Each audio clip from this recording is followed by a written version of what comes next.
मैं ज़ाहिर रुहेला पठान, मुस्लिम राष्ट्रीय मंच। मैं आज अपने भोली भाली मुस्लिम आवाम से ये अपील करता हूँ कि वो आज अपने बुज़ुर्गों की दी हुई वक्फ की जो ज़मीनें थीं उनको बचाएं। आज से 1000 साल पहले तक जो हमारे बुज़ुर्गों ने, जो हमारे बड़े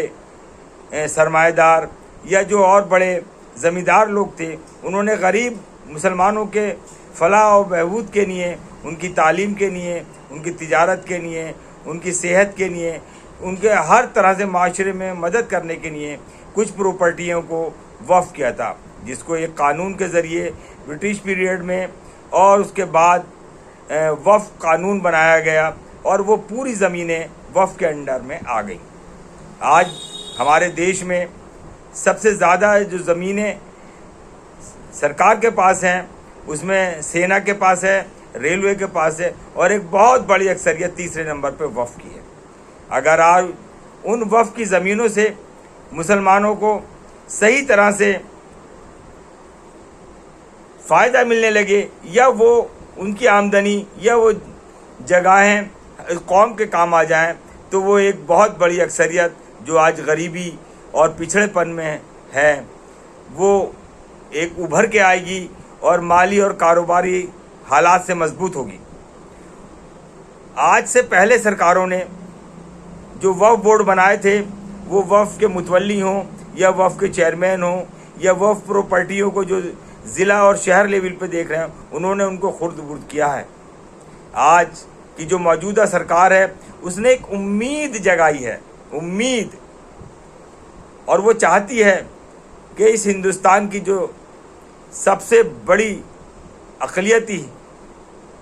मुसलमान हैं, वो देश की मुख्य धारा में आएँ और देश को और अपने आप को मजबूत करें। आज एक कानून अमेंडमेंट हो रहा है, जिसका सरकार ने एक उम्मीद, जो उसकी एक टाइटल है वो उम्मीद है,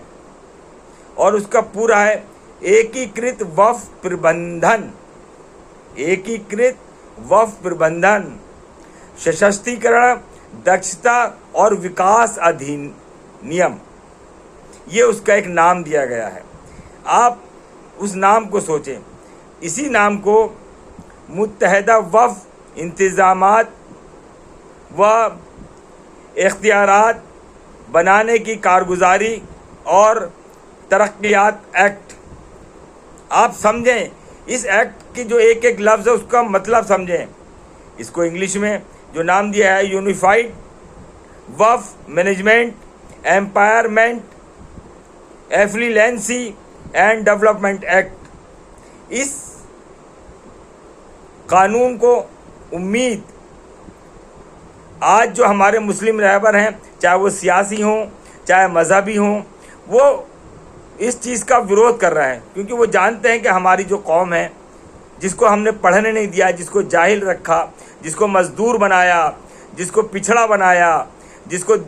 दलितों से बुरी हालत में कर दिया, जो इन्हीं की सरकार कहती, जो पिछली सरकार ने एक सर्वे किया था, उस सर्वे में साफ कह दिया था कि ये दलितों से भी नीचे है मुस्लिम कौम। तो मेरे दोस्तों, ये जो मुत्तहिद एकीकृत वक्फ, जो वक्फ की जो प्रॉपर्टी है, उसका प्रबंधक, उसका इंतजामात, उसका मैनेजमेंट, एम्पायरमेंट, यानी उसकी जो हुकूकात हैं, उसकी जो कारगुजारी है, उसकी जो एक एक्ट है, उसको मुसलमानों के फ़ायदे के लिए लगाया जाए और मुसलमान उसको समझें। तो मेरे दोस्तों, एम्पायरमेंट, एफिलिएंसी एंड डेवलपमेंट, मुसलमानों के डेवलपमेंट के लिए वो काम आएगा, मुसलमानों के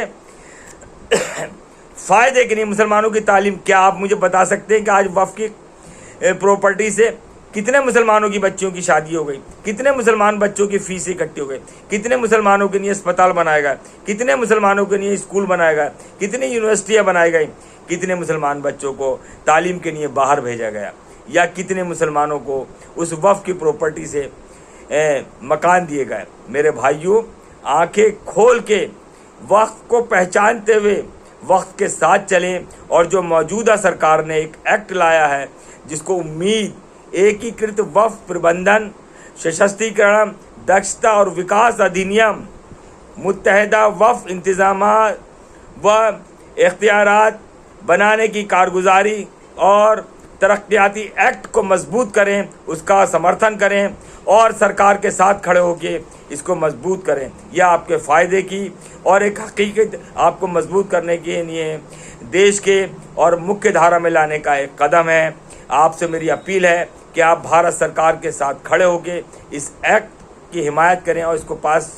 करवाएं और इसके फेवर में ज़्यादा से ज़्यादा कमेटी के पास मेल और अपने ख्यालात भेजें। जय हिंद, जय भारत।